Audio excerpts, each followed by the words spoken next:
stream Real Talk with Joe and Cody. My name is Joe Skipper. I'm the owner of Skipper Realty Group, brokered by eXp Realty. I'm with my buddy, as always, Cody Wilhelm with Residential Mortgage. How are you, Cody?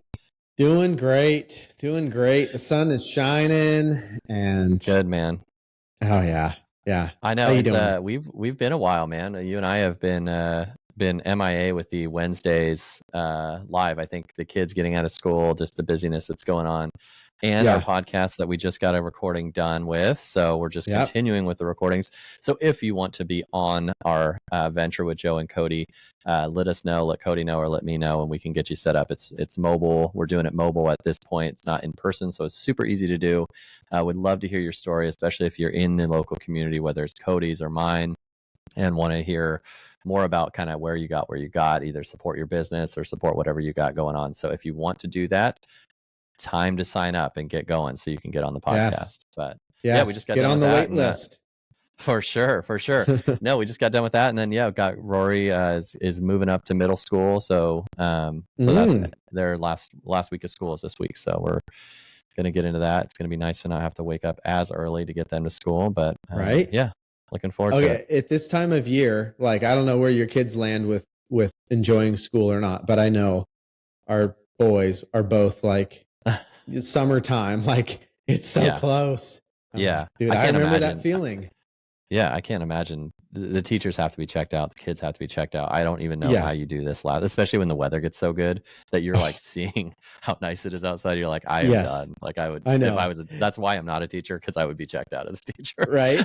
Oh, like, Eli teachers probably aren't checked out, but Eli was giving me the hard sell last night on why he should not have to go to school on Monday. And I'm like, bro, it's a week.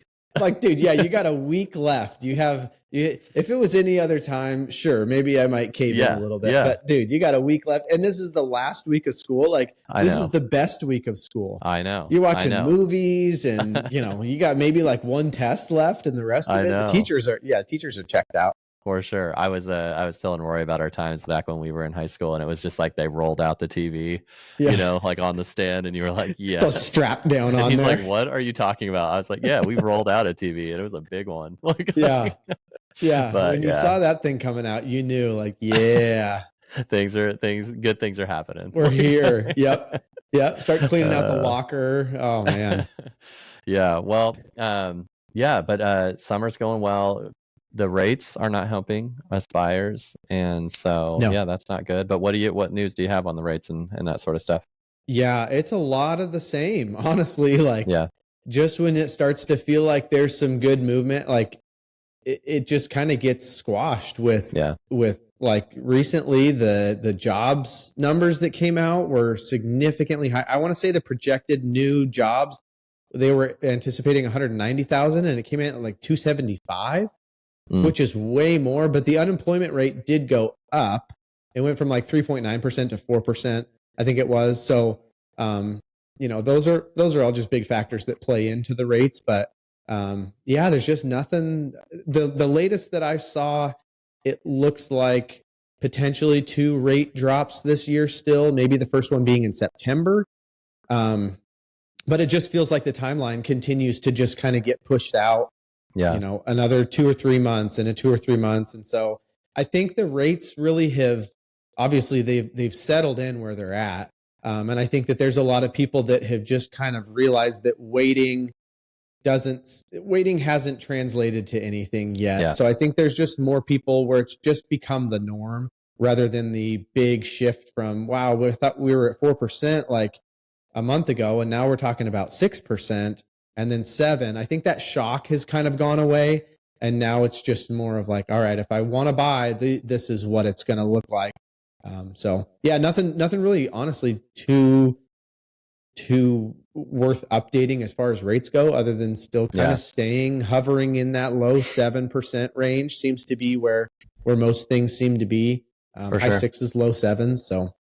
I know. I was thinking like once it was in the 6s and we were getting in the low 6s, even 2 months ago, like people were back in. I think people were starting to but now in the 7s, it kind of seemed like even the best of buyers in the 7s were like, we're going to hold it for a little bit. So we're seeing a lot more inventory sit on the market longer, which, again, it's not an unhealthy time on the market, But man, it is so hard to convince people that your house does not need to sell in a week, and it's still like, that's still fresh in people's minds. And they're like, well, why don't we have 35 people coming into my home and making 18 offers? And so it's just like kind of educating the clients, but also just, it is hard for real estate agents and lenders to be in that same boat. It's hard for all of us to kind of get back in that mode of, hey, maybe 30, 60, 90 days on market is not abnormal, but that's what we're starting to see, at least like anecdotally here, is, there's less open house showings. There's the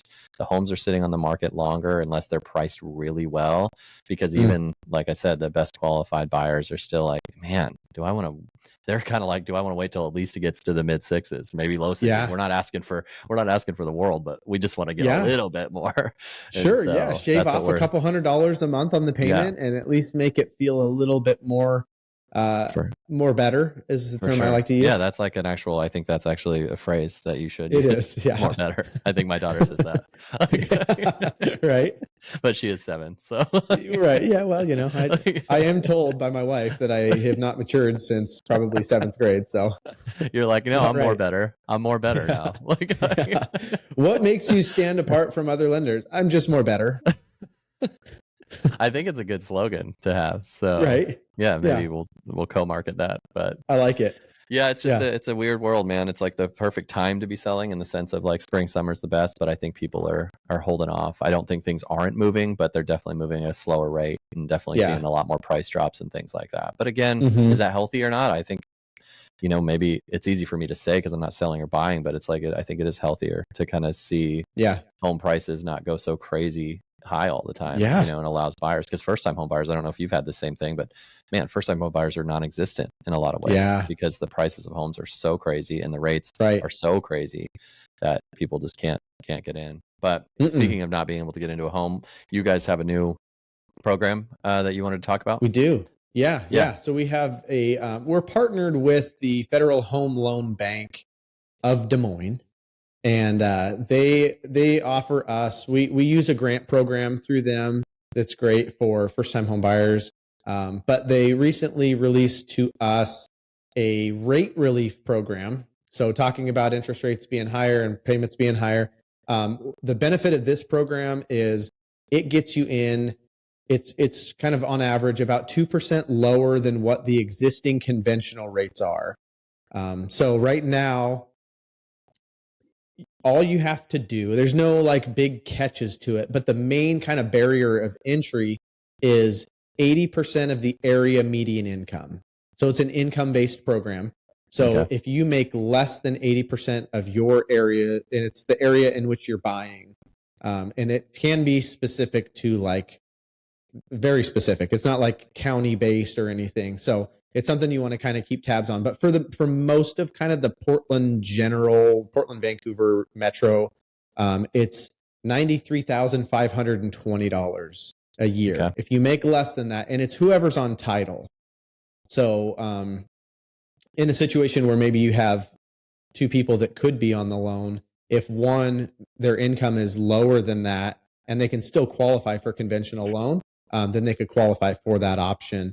The only tricky part with it is we only have a limited amount of funds. So our company was given $10 million to use, and it's first come, first served. So it is a little bit of like we'll see how long it lasts for. But they're already in talks with, once that money has been all used up, going back to them and seeing if they want to do more of it, and if we can kind of continue to participate in it, even if it's a quarterly balance or whatever that looks like. But I mean, and you can use it for refinances as well. It's primary residence, but you can do it for a regular like rate and term refi, where all you're doing is just lowering your interest rate. But you can also use it to take out equity too. So cash out refi.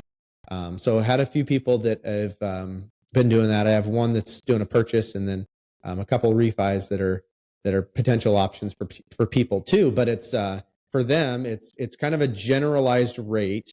So there's some programs where it's your interest rate is based on how much you put down, and then also what your credit score is. This one is if you qualify for the program, you get the same rate.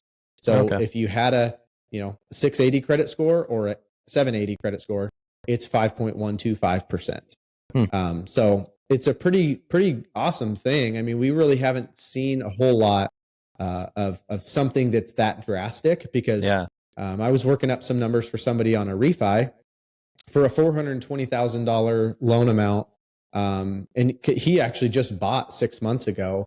And it lowers his payment by almost $400 a month just by dropping it 2%, which, again, kind of like what we were talking about before. It's like, we don't need the 2% rates back, the 3% rate, even if we can just get something that drops it down some. I mean, $400 a month is pretty significant. And that's still not even, like 5.125. That's, at least over the last handful of 10 years or so, that would have been considered a higher rate over the last 10 years or so. But just brings a lot of relief, just like the name says. But pretty cool thing that to be able to have and to be able to share and kind of get that. The hard part, though, is, as you know, it's expensive to buy.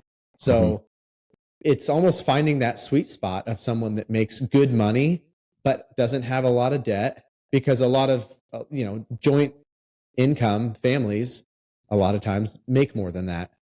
So it is tricky, just because it's a little more specific on what's needed for it. But really cool thing to be able to have, and it really doesn't. There's not a lot of hoops that you really have to jump through. It's pretty much a conventional loan, and you make less than what the limit is, you're good to go. Huh.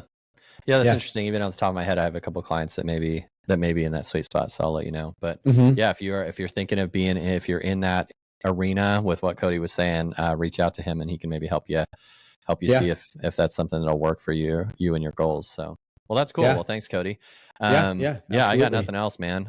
Just looking forward to our podcast stuff coming out. That's really exciting. Looking forward to summer, and we'll be chatting hopefully every Wednesday, or most of our Wednesdays. But we've got kids. It's always hard. So right. But at the very least, they get to see our pretty little faces on our podcast. So. They do. And how lucky are they?